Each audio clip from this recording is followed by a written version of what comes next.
والسلام عليكم. كده حلقه جديده من مزمزه كره القديمه وبوزيز باذن الله تعجبكم. فيديو جديد من مزمزه في الفانتزي ما قبل الجوله التاسعه. تنويهه سريعه بس، الحلقه دي بيتم تصويرها اثناء التوقف في الدوري، فتابع حاله اللعيبه، تابع لو في اي حد اتصاب، انا مش مسؤول. حلقتنا النهارده متقسمه جزئين، الجزء الاول هي ايه اهم العناصر ممكن تجيبها في وايلد كارد، والجزء الثاني هو جزء الكابتنه. خلينا كده نبدا بوايلد كارد، وبسم الله الرحمن الرحيم نبدا كده ونستعرض الجدول اللي يوضح ماتشات الفرق للجولات الجايه، ونشوف كده الفرق المستهدفه اللي لعيبتها هتكون اولويه بالنسبه لينا في التشكيله اللي احنا هنعملها. طبعا في فرق كتيره جدا جدولها اتظبط، عشان كده قلت ان ده الوقت المناسب لعمل وايلد كارد. بس خلينا كده نقسم سهوله ماتشات الفرق دي لثلاث اجزاء. في رايي في الفئه الاولى هنختار ليفربول وتوتنهام ونيوكاسل، الفئه الثانيه ففي ويست هام واستون فيلا وبرايتون، واخر فئه وهي فئه ارسنال ويونايتد. هتقولي طب تقسيمه الفرقه دي قسمتها على حسب ايه؟ اقول لك مثلا الفئه الاولى بالنسبه لليفربول وتوتنهام ونيوكاسل، فهي دي الفرق اللي ماتشاتها متقشره، اللي انت تقدر تعتمد على لعيبتها من اول دلوقتي. ده يخلينا كده نتكلم عن عموما فكره الوايلد كارد. الوايلد كارد بنعمل فرقه للمدى الطويل، مش بنعملها عشان جوله ولا جولتين بس، لا بنعملها لحد ما الدور الاولاني يخلص. خلينا كده نبدا بليفربول. ليفربول هتقول لي فلان، هتقول لي علان، هقول لك هو ما فيش غير محمد صلاح. محمد صلاح يعني ليفربول، وليفربول يعني محمد صلاح. محمد صلاح عنده استمراريه كبيره جدا في الدوري من اول بدايه الدوري السنه دي، ما بلانكش غير في جوله واحده بس. محمد صلاح هيكون خيار كابتنه كبير جدا في معظم الماتشات الجايه. باقي العناصر كلها مش مضمونه عشان الروتيشن اللي بيحصل، وخصوصا بعد التوقف في الدوري ده ممكن يحصل زي التوقف في الدوري اللي فات لما قالوا ان نونيز ودياز كانوا سافروا مسافات بعيده،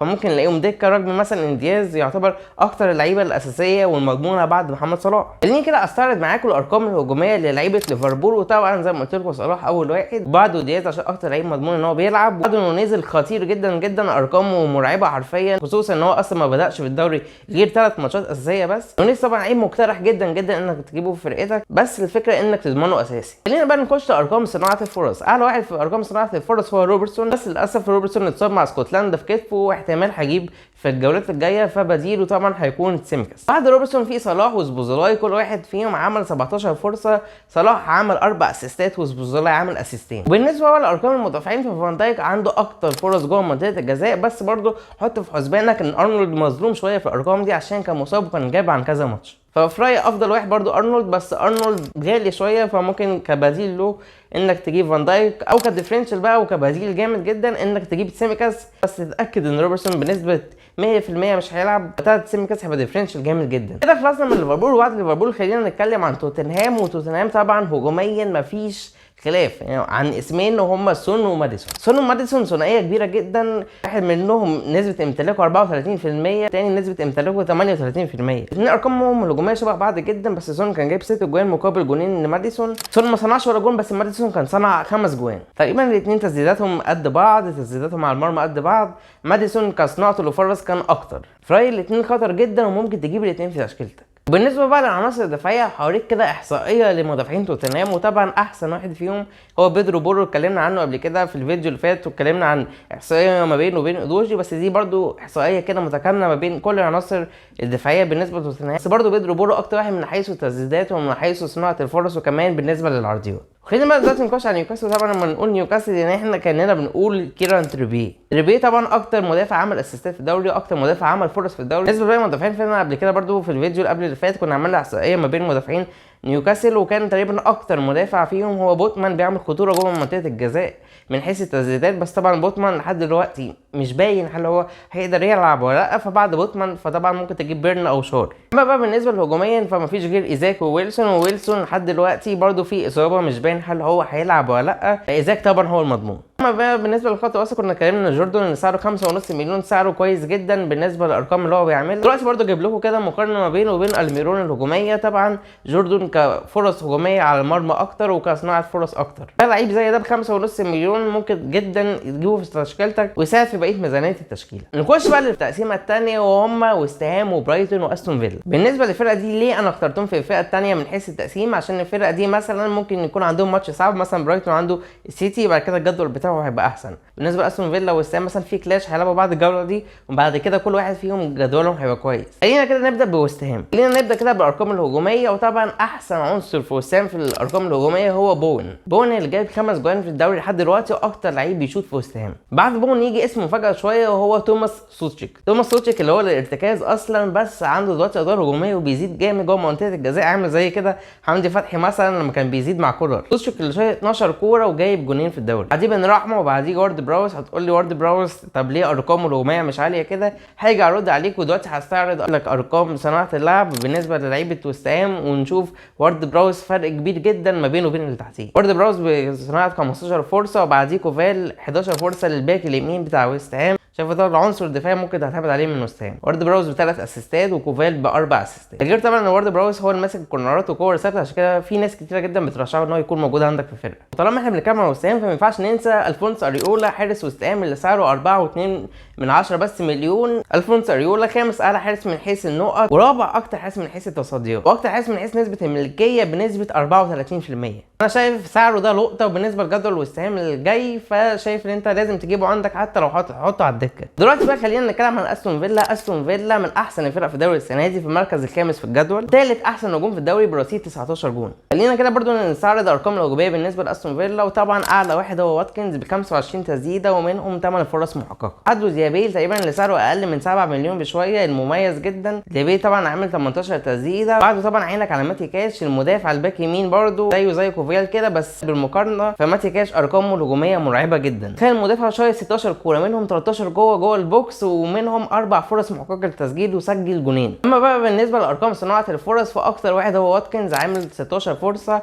وعمل 7 اسيستات. وبعده برده في ديني وفي ديابي. رايي في استون فيلا هو واتكنز، واضح جدا هو اللعيب ده المتكامل. كاش عشان ارقامه الهجوميه عاليه جدا، وفي رايي بعديهم تفكر بقى في ديابي هل تجيبه ولا لا، عشان برده له مرشحين كثيره جدا في خط الوسط. وبعديها بقى ننط على برايتون. برايتون اقوى هجوم في الدوري برصيد 21 جون، وطبعا نجم الفريق هو ميتوما اللي جاب 3 جوان وصنع 3 اسيستات. بالنسبه لارقام الهجوميه فطبعا متصدره هو فيرجسون، وبعده في جو بيدرو. طبعا هم يعني في المركز الاولى عشان هم دول بيلعبوا، واحد بيلعب مهاجم صريح والتاني بيلعب برده كمهاجم او تحت المهاجم على طول. برده تركز في التسديدات على المرمى. فيرجسون له 11 تسديده على المرمى وهو هداف الفريق ب4 جوان. بعد جو بيدرو في ميتوما ومارش، كل واحد فيهم عمل 14 تسديده. ومارش بالمناسبه الفرق ما بينه وبين ميتوما في عدد النقط 4 نقط بس لو احنا هنبص لارقام صناعه الفرص فهنلاقي ان ميتوما فرق ما بينه وبين مارش كبير جدا. ميتوما صنع 16 فرصه مقابل 6 فرص بس لمارش. اكتر واحد عموما هو باسكال جروس اللي صنع 17 فرصه بس قصاد كده ما عملش ولا اي اسيست. معلش كده نرجع تاني للارقام الهجوميه. عارف ان في دانك شد عينك، مدافع عمل 12 تسديده و10 تسديدات منهم جوه منطقه الجزاء، بس بقول لك برده دانك ما جابش غير 16 نقطه بس، لان ارقام برايتون دفاعيه مش احسن حاجه. دانك بعد كل ده ما جابش غير جون واحد بس، فما كانش فعال خالص. انا شايف برايتون عناصر هجوميه بس، عشان عناصر دفاعيه تقريبا احسن واحد فيهم هو السوبرنيان طبعا اللي كان متالق جدا في بدايه الدوري، بس السوبرنيان حاليا مصاب وهيرجع تقريبا على الجوله 11 او ال 12. لو انت مصر انك تجيب عنصر دفاعي بالنسبه لبرايتون طبعا بعد ماتش السيتي الجوله دي، فشايف ان ممكن تجيب طارق لامتي سعره 4 مليون اللي هو بديل السوبرنيان، فهينفع جدا وهيبقى مفيد جدا بالنسبه لميزانيه بقيه الفريق، هيفيدك في الجولتين او 3 دول. نيجي بقى لاخر فئه في التقسيمه وحطيت فيها ارسنال ويونايتد. تقول لي حطيتهم ليه في الفئه الثالثه؟ فهقول لك عشان مثلا خلينا نبدا بيه. ارسنال الخمس جولات الجايه هيلاعب تشيلسي وهيلاعب نيوكاسل وهيلاعب كمان برينتفورد. ماتشات رخمه شويه، ففي رايي ارسنال ممكن تجيب منه عنصر او عنصرين عشان تعتمد عليهم، عشان في النص طبعا ماتشات سهله زي شيفيلد وبيرنلي. بالنسبه لارقام ارسنال الهجوميه فاكتر واحد هو اوديجارد، وفي كمان نيكيتيا، بس نيكيتيا مش مضمون ان هو هيلعب طبعا عشان جبريل جيسوس رجع، وفي كمان ساكا. بالنسبه لي شايف ان احسن اثنين هو اوديجارد وساكا، في كمان هما الاثنين بيتقاسموا مع بعض مهمه ضربات الجزاء. اما بقى بالنسبه لصناعه الفرص فساكا متفوق شويه ب 19 فرصه مقابل 13 فرصه لصالح اوديجارد. اما بقى بالنسبه للارقام الدفاعيه، طب افرض انت عايز تجيب مدافع من ارسنال تجيب مين؟ هجيب لك برده ارقام المدافعين. اعلى اثنين في الارقام هو زينشينكو وبين وايت. مفاجاه برده ممكن تكون حاجه انت مش متخيلها ان بين وايت بعد تريبيه تقريبا بتاع 4 نقط بس برده زينشينكو ارقام شويه ظلماه لانه في بدايه الدوري جايب كام ماتش بسبب عدم الجاهزيه. نيجي لاخر فريق هو يونايتد. الجوله دي سهله، بس الجوله الجايه هيلاعب السيتي، وبعده طبعا هيبقى الماتشات بتاعت يونايتد سهله. يونايتد حطوا في الفئه الاخيره دي ليه؟ عشان طبعا ماتش السيتي الجوله الجايه يعني، وعشان طبعا يونايتد لسه مستواه متذبذب ولسه مش واقف على حاله، فانت لسه مش ضامن انك تجيب لعيبه من يونايتد. بس من يونايتد طبعا اضمن واحد هو برونو فرنانديز اكتر لعيب عنده نسبه اسيستات متوقعه. بعد برونو فرنانديز فطبعا في ماركوس راشفورد اكتر لعيب سدد اصلا في الدوري، بس راشفورد طبعا مش مضمون خالص، بس في الماتشات السهله دي ممكن يعمل حاجه، بس في رايي برده الاضمن هو برونو فرنانديز. الهجوم طبعا ممكن تجيب هولاند، وبالنسبه للدفاع فشايف اكتر عنصر ممكن تجيبه هو ريجلون. نيجي بقى لاخر جزء في الفيديو اخيرا وهو جزء الكابتنه. طبعا الكابتنه في الجوله دي محيره جدا جدا جدا. خليني كده ابدا باكتر كابتنه شايفها مضمونه هي كابتنه محمد محمد صلاح ديربي ضد ايفرتون، ديربي ميرسيسايد وكمان على انفيلد. اتوقع جدا ان محمد صلاح ممكن يتالق الجوله دي. بعد صلاح ممكن سون وماديسون ضد فولهام، ممكن برونو فرنانديز ضد شيفيلد ده اسوأ دفاع، وممكن طبعا ايزاك من نيوكاسل. اخر كابتنه مضمون عايز اتكلم عليها وهي كابتنه هالاند والفاريز ضد برايتون. برايتون من احسن الفرق، بس في ماتشات كبيره زي مثلا ماتش السيتي ممكن يلعب جدا لعب مفتوح ويكون فيه فراغات جدا كبيره ورا، فممكن الفاريز وهالاند الدنيا تفتح معاهم ويستغلوا المساحات دي ويسجلوا اهداف كتيره. ليه لا، كمان ممكن يحصل سكور. اما بقى بالنسبه لكابتن ديفرنشال فممكن تريبيه لانه هيلاعب كريستال بالاس، ولو انت عايز تكابتن برده مدافع تاني ككابتن ديفرنشال فممكن بيدرو بورو ضد فولهام. كابتنات ديفرنشال تانية فممكن طبعا تكابتن هولاند او تكابتن لويس دياز. ودي تكون نهايه الفيديو. احب برده استعرض لكم في اخر نسبه الكلين شيت المتوقعه للجوله التاسعه، واحب برده استعرض لكم كده تشكيلتين كان منزلهم الموقع الرسمي للبريمير ليج، تشكيلتين مقترحتين لوايلد كارد، واحده فيهم بهالاند وواحده ثانيه من غير هالاند لو انت عايز تبيع هالاند وتقسم بقيه فلوس على الفرق. اتمنى يكون الفيديو عجبكم، مستني رايكم تحت في الكومنتات، هتكابتنوا مين الجوله دي. اهم حاجه ما تنسوش لايك وشير وسبسكرايب، وجديد شديد ان شاء الله، واشوفكم في فيديو جديد، والسلام عليكم ورحمه الله وبركاته.